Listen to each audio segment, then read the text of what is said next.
Here is a number that should bother you. Japan, Germany, the United Kingdom. Three of the most advanced economies on Earth. Countries that built the modern world, countries with world-class universities, sophisticated financial systems, centuries of industrial muscle. All three have now officially entered recession in the last 18 months. France's debt just crossed 112% of its entire yearly economic output. Canada's productivity growth hasn't meaningfully improved in over a decade. And the United States, the single largest economy in human history, is running a deficit so large that interest payments alone now exceed what it spends on national defense. These aren't poor countries. These aren't mismanaged backwaters. These are the nations that other nations have looked to for economic guidance for generations. So what is happening to them? The honest answer isn't a single crisis. It isn't one bad policy or one reckless government. It's something slower, more structural, and in many ways more frightening, because it doesn't arrive with sirens. It arrives quietly, embedded in trend lines most people never read, in demographic charts buried inside government reports, in productivity figures that feel too abstract to worry about, until suddenly, they aren't abstract anymore. This is the story of why some of the wealthiest nations in history are showing the early signs of long-term decline, and why the people living inside those nations are often the last ones to realize it. The illusion of wealth. We tend to confuse a country being wealthy with a country being financially healthy. These are not the same thing. Think of it this way. You can meet a person who earns $200,000 a year, lives in a beautiful house, drives an expensive car, vacations twice abroad, and is also quietly 3 months away from insolvency. The income is real. The lifestyle is real. The debt underneath it is also real.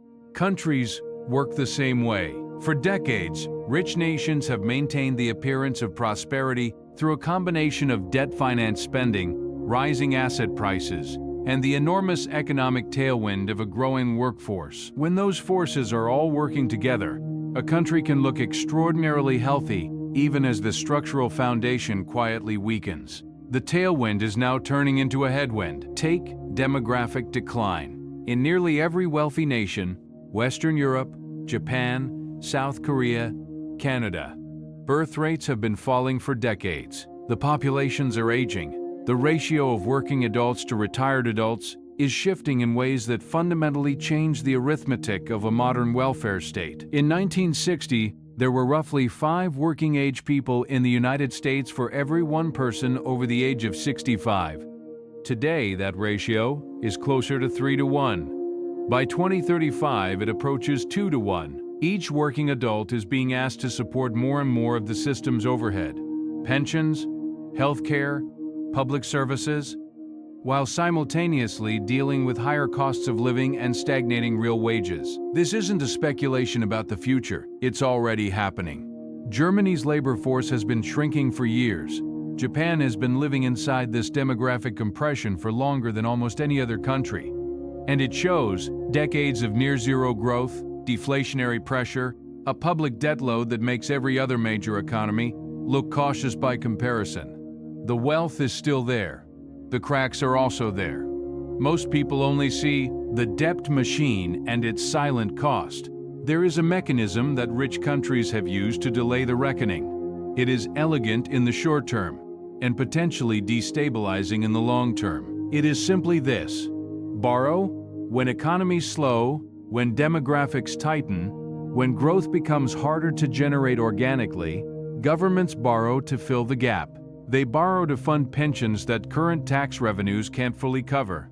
They borrow to stimulate economies that have lost natural momentum. They borrow to maintain the standard of services that citizens expect without raising the taxes required to pay for them. Because raising taxes is politically difficult and borrowing is not. For years, this strategy worked brilliantly. Interest rates were low. Borrowing was cheap. Governments could issue enormous quantities of debt at very low cost, and the system hummed along.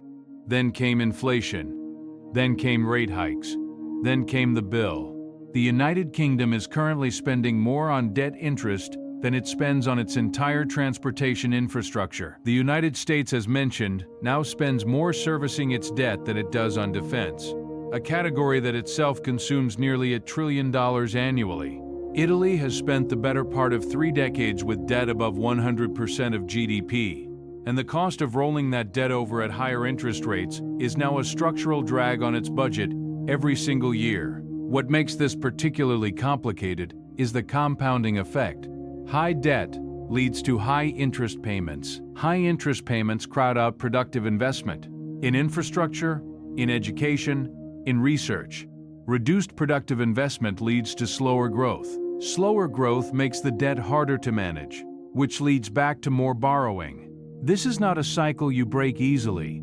It is a cycle that historically tends to end in one of 3 ways: inflation that quietly erodes the real value of the debt, or a genuine growth breakthrough that earns the country out of the problem. The third option is the most appealing. It is also the rarest. And for most rich countries right now, the growth numbers are not encouraging. The productivity problem nobody wants to talk about. Here is the variable that matters most in long-run economics and receives the least amount of coverage in daily financial news: productivity. Productivity, the ability to produce more output with the same or fewer inputs, is the engine behind every sustained improvement in living standards. It is what allowed a generation to earn more than their parents. It is what funded the expansion of public services. It is what made the math of debt manageable when it needed to be. And in most wealthy nations, productivity growth has been disappointingly slow for a very long time. Since the 2008 financial crisis, productivity growth across advanced economies has averaged roughly half of what it was in the decades before. The economists have a name for this phenomenon: secular stagnation. The cause is debated, the consequences are not. When productivity stagnates, wage growth stagnates.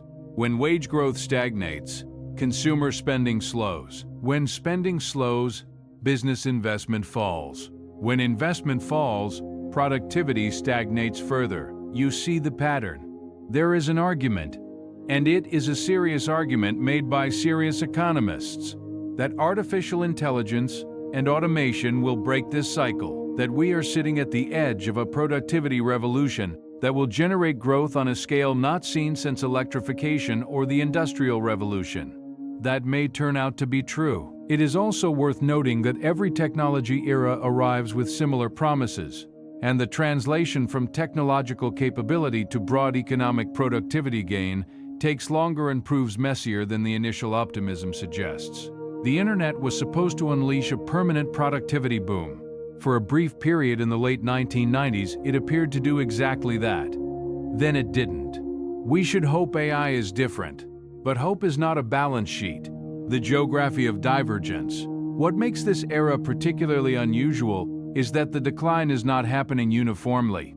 While Germany contracts and Japan stagnates, India is growing at over 6% annually. Vietnam has transformed itself into a manufacturing hub in under 20 years. Saudi Arabia is pouring capital into economic diversification at a pace that would have seemed implausible a decade ago. Indonesia, with a population approaching 280 million, is increasingly regarded as one of the more compelling long-run economic stories in the world. The center of economic gravity on this planet is moving. This doesn't mean rich countries are collapsing. It means the margin of advantage that defined the post-war economic order, the vast gap between wealthy nations and the rest, is narrowing. And for countries that built their entire social contract on that margin, the narrowing creates genuine political and economic stress. When a German auto company builds a new factory, it increasingly builds it somewhere else. When a British pharmaceutical firm hires, it is not always hiring in Britain. When a French luxury conglomerate expands, the growth is often happening in Asia, in markets with younger populations and accelerating consumer appetite. Capital moves to where the returns are. That is not a moral judgment. It is a mechanical reality. And for decades, the returns were disproportionately concentrated in wealthy nations. That concentration is loosening. The response from most rich country governments has been a mix of industrial policy, trade protection, and immigration restriction, an attempt to rebuild the conditions that generated growth by recreating the past rather than adapting to the future. Whether this works, and how long it takes, is one of the defining economic experiments of this decade. What ordinary people feel before the headlines admit it. Long before an economist writes a paper about structural decline, people feel it in their daily financial lives. They feel it when they realize their salary is higher than their parents' salary was at the same age. Nominally, but their savings rate is lower. Their housing costs are proportionally greater. Their children's education is more expensive, and their retirement feels less certain. The numbers look better on paper, but the experience doesn't match the paper.